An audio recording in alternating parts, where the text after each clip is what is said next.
everyone, very good morning to all of you. I'm Rukshani, the Western music teacher of St. Anthony's Convent and Hemamali Girls College, Kandy. Today our lesson about ornaments in music. Let's see what these ornaments are. Now look at the pictures given here. In the first picture, you can see beautiful clay pots. In the second picture, you can see an elegant brass work, and in the last picture, you can see vases made out of coconut shells. Where can you see these kind of items? And what do you call them generally? And why we use them? Yes, generally we called these items as ornaments. We can see them very specially in living rooms, hotels, and shops. Ornaments are used to decorate places attractively and beautifully.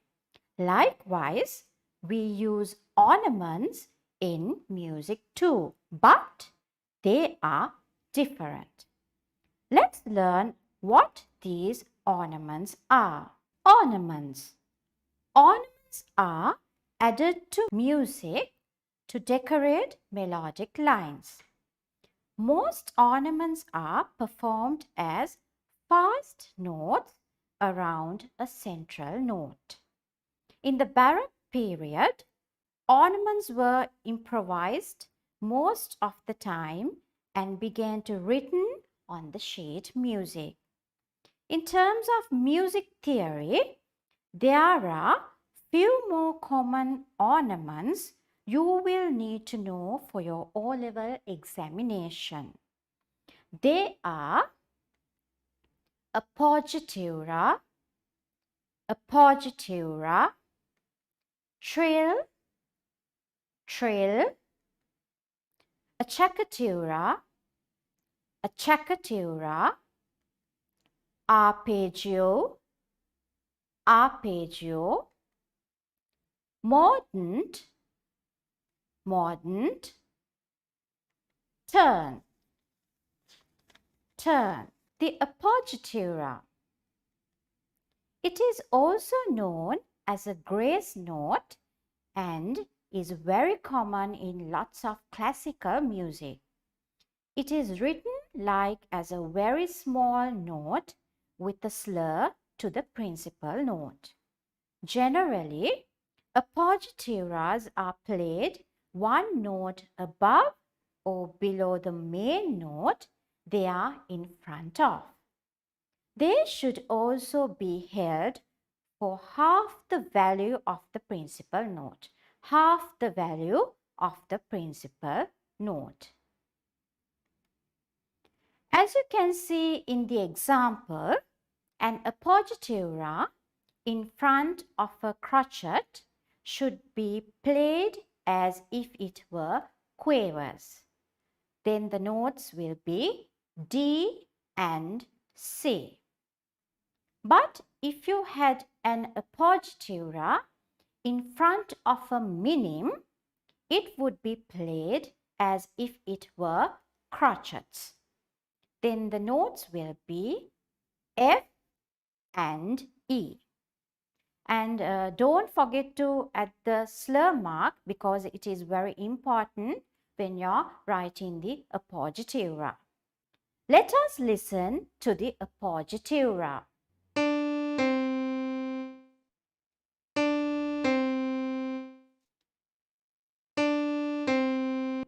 The mordant. The mordant is a short ornament.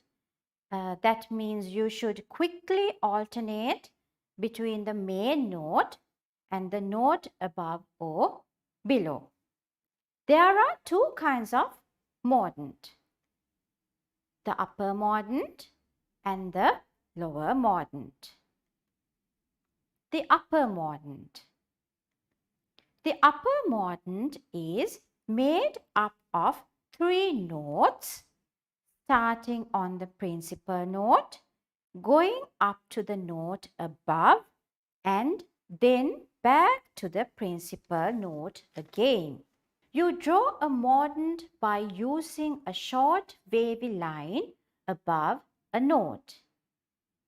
As you can see in the example, a mordant for a crotchet, the first two notes are played very quickly and are usually in demi-semiquavers like this.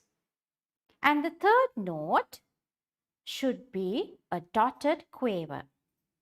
The value of three notes should equal to the crotchet. Then the notes are D, E, and again D. In the second example, you can see a sharp has placed above the mordant. When you work out the ornament, you should add a sharp to the above note. Then the notes are E, F sharp, again E. Let's listen to the upper mordant.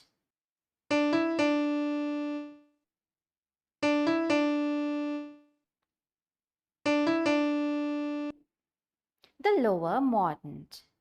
It is almost exactly the same as an upper mordant, but instead of alternating to the note above, the main note, they go down to the note below. The principal note, note below, and again the principal note. The lower mordant has a line straight through the middle of the wavy line. In the first example, you can see the first two notes usually in demi-semiquavers, and the third note is in a dotted quaver. The notes are C, B, and C. In the second example, you can see a sharp placed below the mordant. When you work out the mordant, you should add a sharp to the below note. Then the notes will be D, C sharp, and again D. Let's listen to the lower mordant.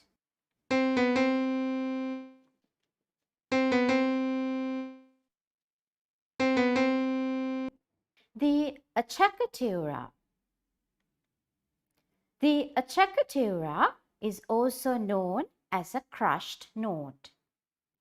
Acciaccatura is to be played as quickly as possible before the main note written in front of it.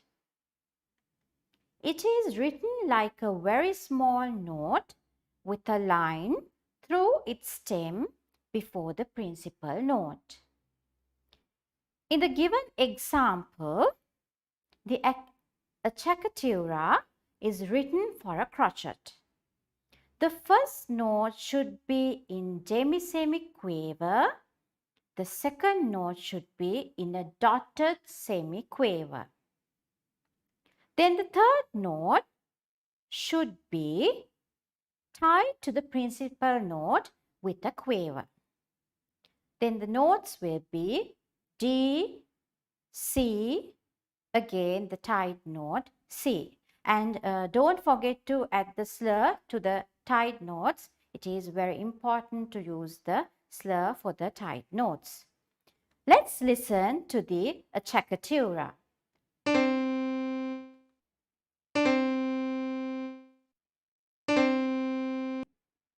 The turn. There are two types of turn. The regular turn and the inverted turn. The symbol for a turn is a curled S-shaped turn on its side, and it sits above a note on the stave. If we had a turn for a crotchet, we would play 4 semiquavers starting with the note above the principal note,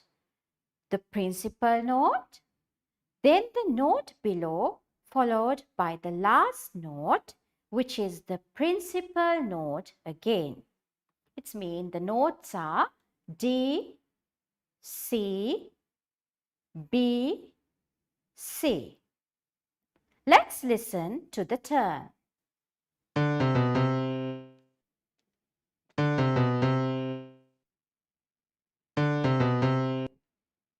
The inverted turn. Inverted turn start on the note below the principal note, followed by the principal note, the note above, finishing on the principal note again. The way to write an inverted turn is just like a regular turn, but with a line straight through the middle. In the given example, the 4 notes should be in semiquavers to the value of the crotchet note. Then the notes will be B, C, D, and C. Let's listen to the inverted turn.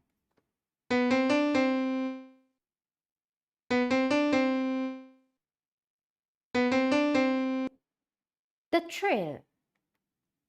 It is also known as shake. The symbol for a trill is to write the letters TR with a long wavy line above a note. This consists of a rapid alternation of the given note with the note above it.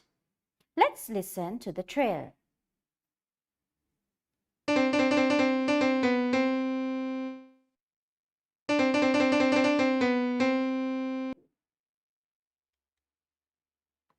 The arpeggio. The arpeggio is a spread chord playing or writing the notes of a chord rapidly after each other, usually starting at the bottom.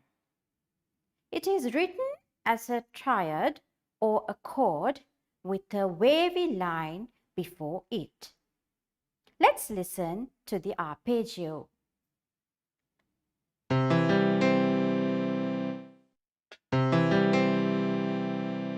I hope you enjoyed the lesson very much, and thank you for joining with us. Have a pleasant day. Thank you.